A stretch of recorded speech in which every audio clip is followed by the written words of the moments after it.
लोग बहाने ऐसे बनाते हैं, उन्हें बनाना भी नहीं आता। ऐसे बोलते हैं पैसे नहीं है, मेरे पास टाइम नहीं है, मेरे पास में कॉन्टैक्ट्स नहीं है, मैं कर नहीं पाऊंगा। अरे तुम्हारे पास पैसे नहीं है, पैसे नहीं है तो अभी तो ये बिजनेस करना है मेरे भाई। पैसे होते तो इस बिजनेस को करने की जरूरत ही क्या थी? है नहीं है, मुझे भी मालूम है पैसे नहीं है, मेरे पास भी पैसे नहीं है, इसीलिए मैंने शुरू किया है। आपके पास भी पैसे नहीं है, पैसे की कमी को पूरा करने के लिए तो करना है। फिर आदमी मजबूरी में पैसे की व्यवस्था कर लेता है, मजबूरी में व्यवस्था कर लेता है, कभी हॉस्पिटल जाने के लिए, कभी मैडम की डिलीवरी करवाने के लिए, कभी किसी का कर्जा पटाने के लिए, कभी कुछ और काम करने के लिए, कभी नौकरी में जुगाड़ करवाने के लिए, कभी बच्चे का एडमिशन दिलवाने के लिए मजबूरी में पैसे की व्यवस्था कर लेता है। तो क्या जब खुशी में जरूरत पड़े तो क्या खुशी में व्यवस्था नहीं कर लेनी चाहिए? जिंदगी बदलने की जरूरत पड़े तो वहां पर व्यवस्था नहीं कर लेनी चाहिए? कर लेनी चाहिए। लेकिन भगवान सद्बुद्धि दे उन लोगों को जिनके मुंह से बात निकलती है कि पैसा नहीं है बिजनेस को करने के लिए, जिंदगी बदलने के लिए नहीं है उसके पास। बाहर है मेरे शख्स। दूसरे कई बहुत बोलते हैं कई लोग कि मेरे पास टाइम नहीं है। अरे टाइम नहीं है, मुझे भी मालूम है आपके पास टाइम नहीं है।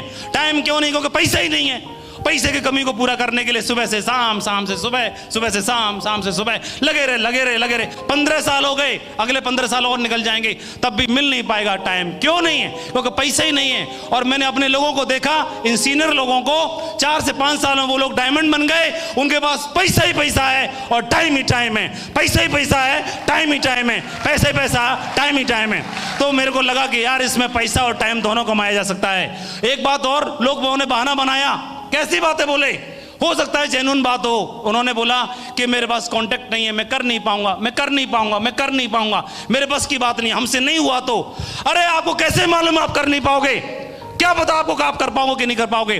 क्या सचिन तेंदुलकर को मालूम था कि वो एक दिन क्रिकेट का शहंशाह बनेगा? क्या किसी को मालूम था अमिताभ जी को कि वो बॉलीवुड के बादशाह बनेंगे? क्या एम एस धोनी को मालूम था कि वो आने वाले टाइम में किंग बनेगा? क्या किसी को पता था एपीजे अब्दुल कलाम को कि आने वाले समय में वो एक शख्सियत बनेंगे? क्या देश के पीएम सीएम सबको मालूम था कि वो शख्सियत बनेंगे? किसी को नहीं मालूम था। उन्होंने प्रयास किया, प्रयास किया, प्रयास किया, प्रयास किया, प्रयास किया, बन गए वो लोग, शख्सियत बन गए वो लोग। बल्ब बनाने से पहले बल्ब बनाने वाले को मालूम नहीं था कि बल्ब बना पाऊंगा कि नहीं बना पाऊंगा। धुन सवार थी, बना के देखता हूं भाई, बना के देखता हूं। बने बने बने बने बने बने, सालों गुजर गए, बना नहीं। लेकिन बंदे ने पीछा छोड़ा नहीं, बना के छोड़ूंगा, देखा ही जाएगी बात, बना के छोड़ूंगा। हवाई जहाज उड़ाने से पहले उसको मालूम नहीं था कि उड़ेगा कि नहीं उड़ेगा। और कई बहुत सलाह लोगों ने, विद्वान लोगों ने सलाह दी, उड़ता नहीं है, उड़ती नहीं है मशीन, उड़ता नहीं है लोहा। लेकिन वो पागल थे और उड़ा डाली उन्होंने, पागल बन के उन्होंने उड़ा डाली। ओम प्रकाश जी, नरसिंह ग्रेवाल जी, राजीव चतुर्वेदी जी, संजय जैन जी और भी ढेर सारे डायमंड, वो भी पागल बन गए। उनको लगा दिमाग में लगा कि शायद हम भी बन जाएं डायमंड। उनको मालूम ही नहीं था कि वो डायमंड नहीं बन सकते। ओम प्रकाश जी को मालूम ही नहीं था कि वो डायमंड इस बिजनेस में नहीं बन सकते। लेकिन ये बात उनको कहां पता थी? उसी तरह, ठीक उस तरह से जिस तरह भंवरे को पता ही नहीं होता कि साइंटिफिक तरीके से देखा जाए, शारीरिक स्ट्रक्चर के आधार पर देखा जाए तो उड़ ही नहीं सकता।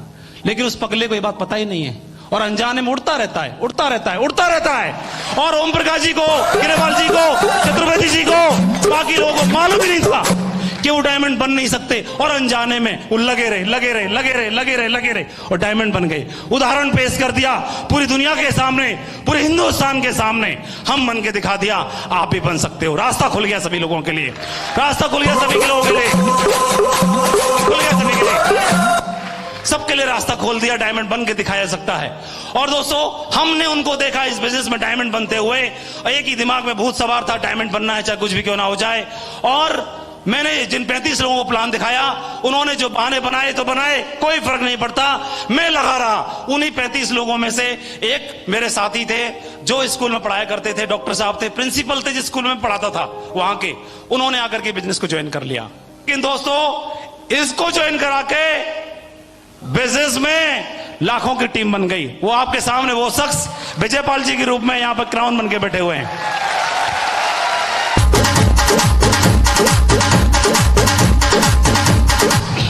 दूसरी चीज, उधर मैंने ज्वाइन कराया, उधर भी बल्ले बल्ले हो गई, लाइन लगना शुरू हो गई। डायमंडों की बौछार आना शुरू हो गई। 5 साल में मैं डायमंड बन गया, डायमंड बना, घर में खूब खुशियां।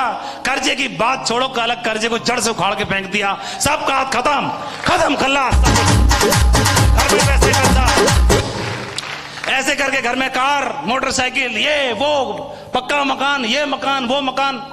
पहले पिताजी थे तो सारा खर्चा हमारी पढ़ाई पे किया करते थे, तो हम लोग कच्चे मकान में रहते थे। तो एक दो रिश्तेदार वगैरह जो समझदार टाइप के रिश्तेदार होते हैं, तो पीछे बोलते होंगे तो मुझे मालूम नहीं, एक बार मेरे सामने ही बोल दिया कि तुम्हारे बाप ने क्या कर लिया है, नौकरी है, एक पक्का कमरा नहीं बनवा सके। तो वो हमारे पिताजी प्रमोशन लेते नहीं थे, ट्रांसफर पे जाते नहीं थे, क्योंकि बच्चों के संस्कार कौन देगा, बच्चों से दूर हो जाऊंगा इन 5 से तो गड़बड़ हो जाएगी। तो हमारे चक्कर में उन्होंने सेक्रीफाइस किया, प्रमोशन नहीं लिए, और वो सारा खर्चा हम लोगों पे करते रहे हमारी पढ़ाई पे। तो उन्होंने बोला कि मेरी दौलत, मेरा सब कुछ, ये बच्चे ही हैं। और तो मेरे दिमाग में था कुछ भी हो जाए भाई, मकान पक्का जरूर बनाना है एक बार। तो मैंने काम करना शुरू किया, और आगरा में जितनी भी पोर्श कॉलोनी है, सबसे महंगी आगरा में, पूर्व पश्चिम उत्तर दक्षिण हर दिशाओं के अंदर जितनी भी पोर्श कॉलोनी है, उस पोर्श कॉलोनी में माधव के नाम का एक फ्लैट, एक प्लॉट, एक लग्जरी प्रॉपर्टी जरूर है। 10 करोड़ रुपए की प्रॉपर्टी पिछले 11 साल में सिक्योर लाइफ की कमाई से आज उसी घर में है।